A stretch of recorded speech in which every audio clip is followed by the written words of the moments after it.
Savvy Business Radio, drawing out the best from our guests with our host, Christina Nitchman.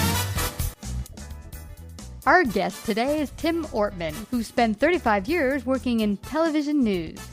As an Emmy-award winning cameraman and producer, his understanding of the overall television production process is comprehensive with 4 decades of experience. Today he shares his enlightening book, Newsreal, A View Through the Lens When. You can get his book at all major retailers. Hi, Tim. Welcome to Savvy Business Radio for our Heartbeat of the World segment. How are you today? I'm doing wonderfully. Thanks for having me, Christina. Oh, you betcha. I was really excited to have you come on. You have a new book called Newsreel, A View Through the Lenses When. You've been in media for many, many years, and you're going to share your background both as a cameraman and as a producer and what it's like to really understand media. I think people have a misconception of what media really is and good media, how it can really help inform the people, keep us really knowing what's going on not only here but around the globe, and how important it is for all of us to be informed and what we can do as citizens and as media to really bring up the quality of media and bring back the trust to media again. So share with the audience a little bit about your background.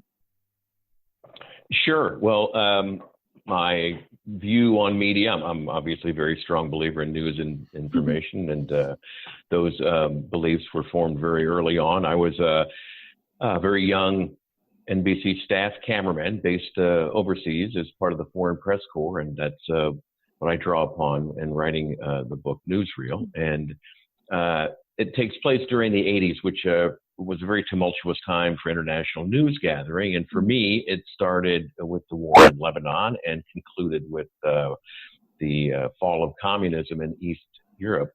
And throughout that whole period, I really did feel a true sense of camaraderie with the other men and women who were dedicated to covering news like me. And I felt incredibly proud to be working for NBC News and the much larger broadcast news business. And when I went to write the book, I wanted to write more than a memoir. And given the climate that we find ourselves in right now, there's a fair amount of media bashing going on. And I wanted to remind the reader that in a free society like ours, a strong, independent news media is really a benefit. Not everybody around the world benefits from that kind of uncensored access to information. And it's instead of all the name calling, we should see it as truly a privilege that we have and embrace it. Yeah, absolutely. I think I told you before the interview, I had worked a number of years back as an accountant for many years with the Associated Press. And I really enjoyed working with the Associated Press. My favorite department was their photo department. They have photos ranging all the way back from the beginning of the century of photos. And I thought, hey, with photos, there is no narrative. You look at it and you see a snapshot of history that is amazing, that is captured forever. So, I mean, I have some of the most amazing photos I was able to get while I was there. But what I loved, and I told you this, is that, I would go places and I'd take out my pass and it had my ID on it with my picture and be like, oh, AP, oh, you're a stringer. No, I'm just an accountant. But hey, but what I told you that I found interesting about working there is the first day you come there, they have you sit in the newsroom early in the morning, and they call all the stringers across and all the other media people across the globe, and they have a conference call where they say, okay, what's the news on your area of the globe? And and then we all sit down, we decide, okay, what are we going to get out there and tell the people what's news today? And I was like really intrigued. I was like, wow, these are the guys choosing the news? I mean, how do they decide what's important, what's not important? It intrigued me, but it also got me thinking, like, I find a lot of Americans don't want to really go that deep to understanding what's going on around the world. What's your take on that? Well, I was fortunate to be part of the international news scene. Back then, all the networks had this extensive system of bureaus. In every major international city or capital, there was not only an NBC bureau, but an ABC and a CBS bureau, and CNN was just coming on. So we were truly global, and we were able to cover the entire world. But with bureaus everywhere, we were very agile. We were very nimble. So if news broke, we were were able to go cover it on a moment's notice, and that gave us an incredible reach. And we did cover it. There was an awful lot of news being covered around the world, and today I think that so much news is generated out of Washington D.C., and certainly we need to cover that, but we're able to cover so many other stories and locations, and we should be covering more international news, because it helps us empathize and understand other people and places and cultures, and whether they're our allies or our enemies, news and information helps shed light on what they're up to and what they're like. Yeah, and it's interesting now in this age of technology where I kind of feel that we're so interconnected now more than ever, that to be locked into a very narrow view of just, this is my world here, and not see the rest of the world. I feel like whatever happens, like I said before the interview, if Greece's economy fails, well, that is a big hit to the rest of the world. It is going to affect all of us, even though we are not directly going to our bank and having our bank account frozen here. What happens there in another part of the world does affect everyone in the entire globe, including the United States. And we might not directly feel immediately, but it's something we do have to be made aware of and know what's going on. We do feel we have this benefit of the Pacific and Atlantic Oceans, and it kind of insulates us from a lot of the world. But I contend that if we're the strongest nation on the planet, we should be the most well-informed. We should know what's going on for instance, you mentioned Greece. And it may not affect us immediately, but it does affect, and we do. It's not just we come from Los Angeles and we come from New York, and we're New Yorkers and Californians, but we also share a globe. And, I was able to cover news on 5 different continents. So it really did give me a global perspective, and we can and reach far beyond our little local communities and understand what else is happening on the globe, not just our own little cities from where we come. Yeah, absolutely. I mean, find sometimes we're disconnected from other states, even here in the United States, not realizing the impact other states are having and how that might affect us here. And it's interesting, Tim, because I find that this phenomena of just being kind of very narrow focused might have something to do with reality TV. It's become so prevalent that we're so excited about watching Housewives of whatever, or whatever reality special that's out, that we see everything as a super drama, and we're living through those crazy kind of fictitious, because it's not even really reality, and we're not wanting to see real information of what's really going on. I mean, that's just my take. How do you feel? I agree. There is certainly, we all need a little escapism, and entertainment is great, but we do need to get a healthy dose of news, not reality TV, but just simply reality, what's going on. And so I obviously, having worked in news for 30 plus years, I'm a firm believer in watching news and reading the news reports, and I stay pretty actively engaged. And I think as the next generation comes along, I hope that wherever they get their news, whether they turn to the internet or whatever, that they stay informed and they don't just tune out and watch reality programming, or pick up the game console, or communicate on Instagram. Those are all wonderful tools, but it's really important that we stay informed. Absolutely. And do you feel that media, since you've worked in it yourself and now even are working less in it, do you feel that it's changed much from when you first started working in media? Certainly. When I wrote, the time at which I write the book, there were really only 3 networks that were hugely powerful. CNN was just coming on the scene. Fox wasn't even incorporated yet. And it was, the network's anchormen were far more trusted than presidents. And, twice the number of viewers sat down every evening and watched the evening news, and that's where they got their information, and it was very trusted. And now that landscape has so fractured. Instead of just 3 networks, now you've got hundreds of channels, and now you've got online sources, and they're all competing with one another. And in doing so, what's happened is the line between opinion and real fact-based news has blurred. So I think that people are watching or reading or visiting online sources, and they're getting opinion, and but it's masquerading as news, and they're thinking this is fact-based news when in fact it's opinions. But there still is award-winning journalism being practiced. There's fact-based news all over the place, but you just have to. It takes a little bit more to discern, a little bit more effort from the viewer or the reader to discern what is real fact-based news and what's opinion. Wow. I love that you bring that up. I had someone I interviewed with last year who said, when I listen to any news channel, I don't pick one. I'm a big fan of getting information and news from many different sources. And it doesn't have to be, now we have them typecasted into your right wing or left wing or bipartisan this or that. And he said, I look at all the news. I pick up the Post, the Daily, and the New York Times, the Wall Street Journal. I mean, I want to get a broad view of what's going on. And then if I hear a news story that says something like, okay, blah, blah, blah source, I go and try to find that source myself. And with the age of the internet, a lot of times I can find it fairly quickly by doing just a 5-minute search on the internet, on Google.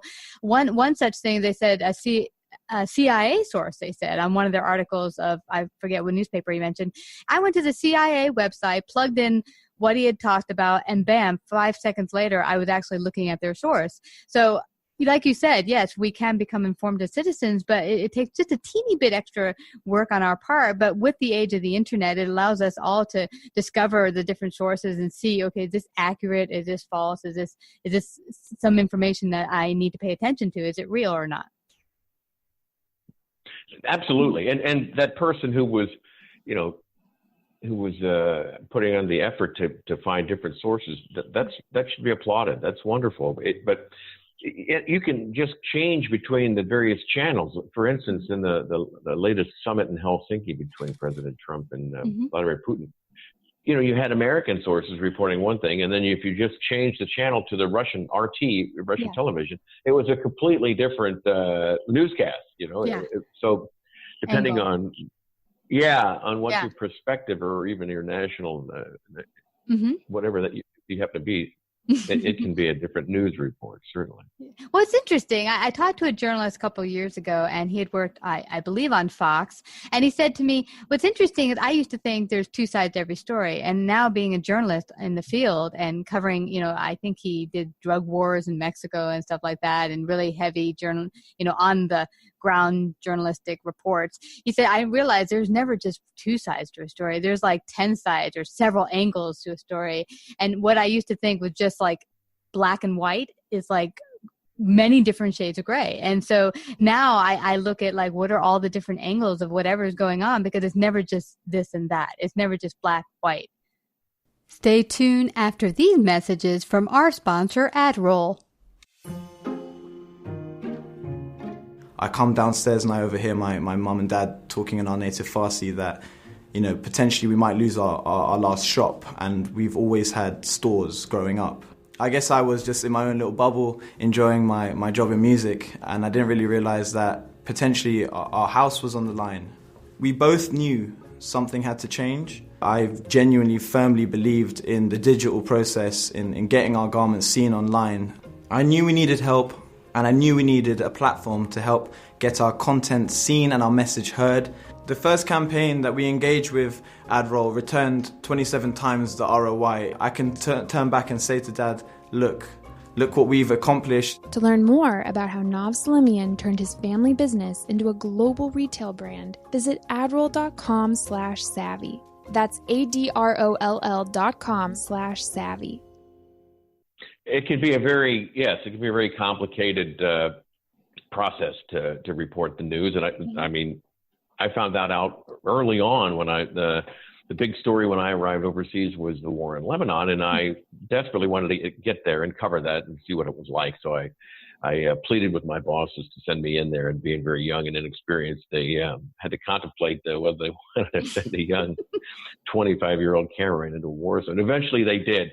And I thought it was just simply, the U.S. troops were there, they were the good, and everybody else was the evil. And it wasn't. It was a very complex international situation. There were 70 different militias all fighting for different causes and reasons. And so it was an eye-opening experience for me to go in there and see the many layers and the complexity of that story. And through a lot of help with the people, the men and women that I worked with, I was able to kind of grasp just how complicated it was.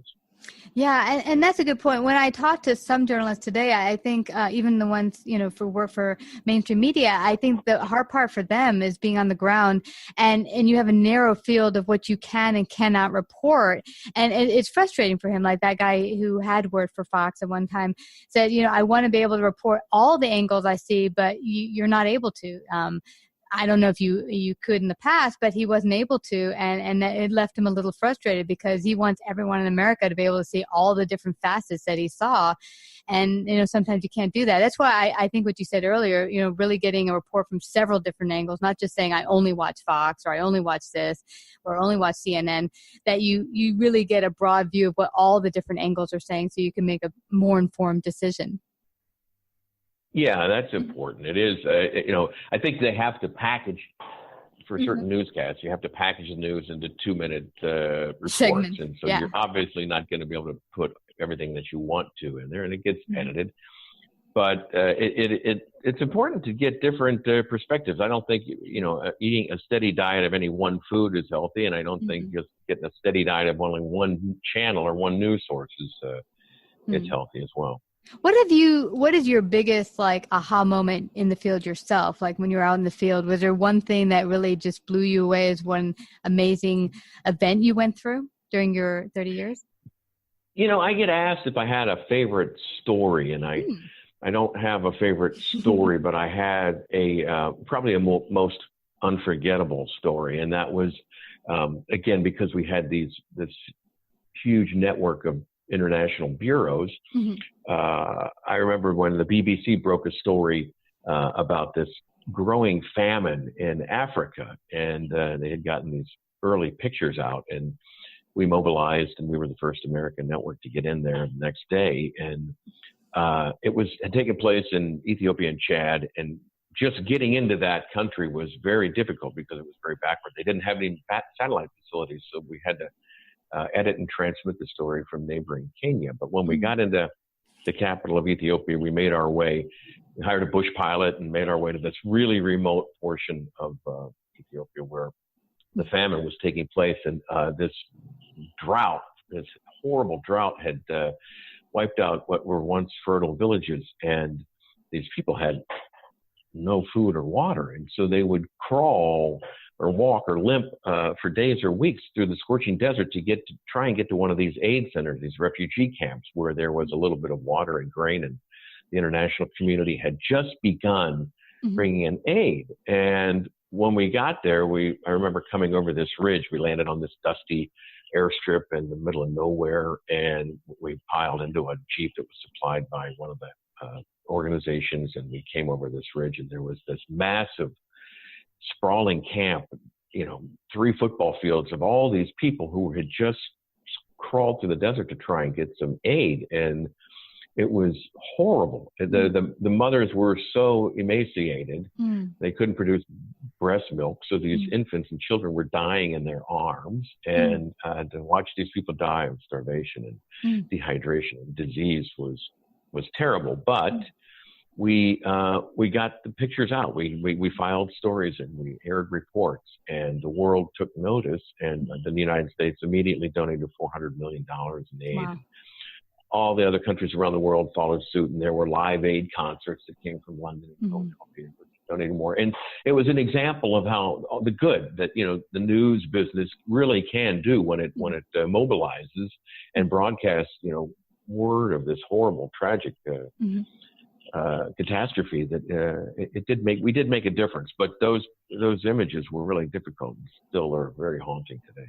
Oh, they absolutely.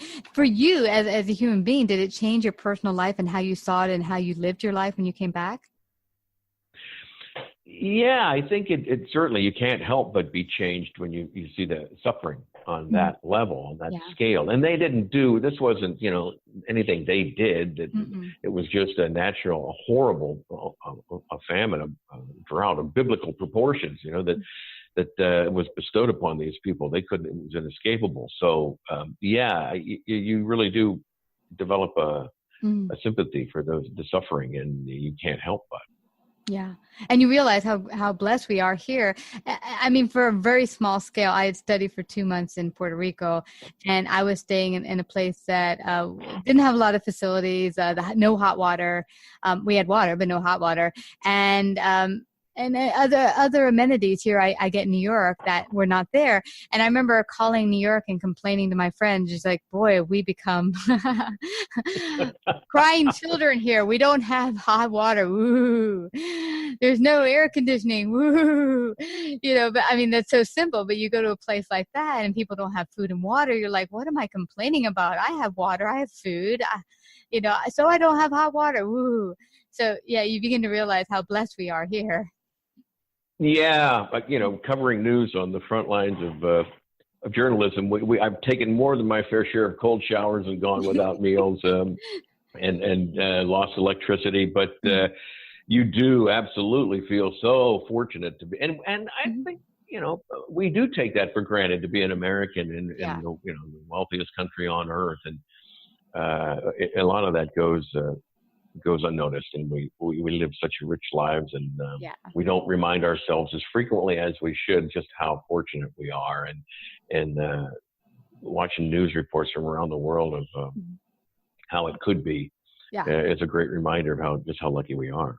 Absolutely. And one thing you touched upon, which I don't think many people realize, when they see the work you're doing and other journalists that, put themselves in the line of fire, going to third world countries, war-torn countries, or in the middle of a war, covering, they think, oh, how glorious, what glory there is in doing that job. They look so spiffy in their little outfits, and they're standing out there where there's like grenades flying, and they think it's so like, you're Superman or something. But I talked to this that guy that used to be on NBC, and he said, it's not glorifying. It's not like, it's hard. Like, we're sleeping in the back of a van sometimes. We're afraid for our lives. We're not eating. We're, you're taking cold showers. It's just like, it's not as glorious and fun as it looks, but I wouldn't trade it for anything. Do you feel that way? Absolutely. I mean, it's definitely not glorious. I caution, I am asked a lot what working in television journalism is like, and I said, if you get into it to get in front of a camera or be on TV, you're getting into it for the wrong reasons, because there's a lot that you don't see that you're right, can be very demanding, long hours, not at all glorious, and if you're covering foreign news, it can be very trying, and you're in a lot of different situations that can be very difficult. But it wasn't always perilous. And certainly there was danger involved, and we got, I write about it in the book. There were a number of times where we got in harm's way, and fortunately we were able to escape any serious danger. But when you want to cover news and you want to be on the front lines of journalism, you're going to be up front and close to some real danger, and that there is. I was young enough that there certainly was an adrenaline high. We really did live for it. And like I said, I was begging to go into a war zone into Beirut, and certainly we encountered danger, but we were fortunate to get out alive. And that was another story that I thoroughly enjoyed, getting the truth out and filing reports and getting it out to the world. Yeah. So to leave out here before we head on out and tell people to go get your book today, what would be your one great piece of advice to any citizen listening out there who wants to get a deep understanding of what's going on around the world and media? How should they go about that? Well, just stay informed, and it doesn't just happen. It does now with so many options, and change is good. Going from 3 networks to 300 channels is a good thing. But just stay informed, I would think, is the important thing. And again, as I said, we're a fortunate country. We have the ability to tap into an uncensored news business, and not everybody around the world enjoys that privilege. So take advantage of it. Read, listen, watch. don't just pick up the game control console or watch reality TV. Certainly make time to stay informed, and because it's a privilege. And when I hear that the news media is the enemy of the American people, I kind of bristle at that, because it's not. It's a real privilege, and we should take advantage of it. Yeah, and today with the wonderful world of podcasts, like today, we're right here sharing your wonderful story. And there's so many other good podcasters out there that are sharing information and sharing great people, experts who are different perspectives around the world. But what I always say, and this came from the guy I interviewed last year that really got me thinking, is to always question. Remember when you're 4 and you kept saying, "What's this mean, Mom? Why is the sky blue? What does this mean?" And you're constantly in the question, curiosity. And I think if you stay in that realm of curiosity and not just taking everything you see that's given to you and saying, "This is it," but saying, "Is it? Can I go deeper? Can I learn more?" I think that just brings us all to a different place. Instead of, as you say, name calling, getting us to a place where we're really going deeper, asking the questions, and really having a great conversation as citizens around the world, we can really change things. That's a great point. In news business, we sometimes lose sight of that's exactly what journalism's about: asking questions. It's giving a voice to the voiceless. It's shining a light on darkened places. So it's a wonderful thing. And yes, stay curious, and because we can, and find out those answers. Absolutely. Everyone, go get Newsreel, A View Through the Lenses When. Where can they get a copy, Tim? It's available on Amazon.com, BarnesandNoble.com, and if you go into your local bookstore, they can certainly order it through Midpoint Printing. So it's available online and in bookstores. Wonderful. Well, I thank you so much today for coming to share your great wisdom today on Savvy Business Radio. Thank you, Tim. Well, thank you. The pleasure is all mine. I certainly enjoyed being here. Savvy Business Radio broadcasts worldwide via a large podcast network, celebrating business owners, entrepreneurs, influencers, and successful individuals. Find out about our paid sponsorship opportunities or how to become a guest. Call 732-474-7375 or email Christina@savvybusinessradio.com.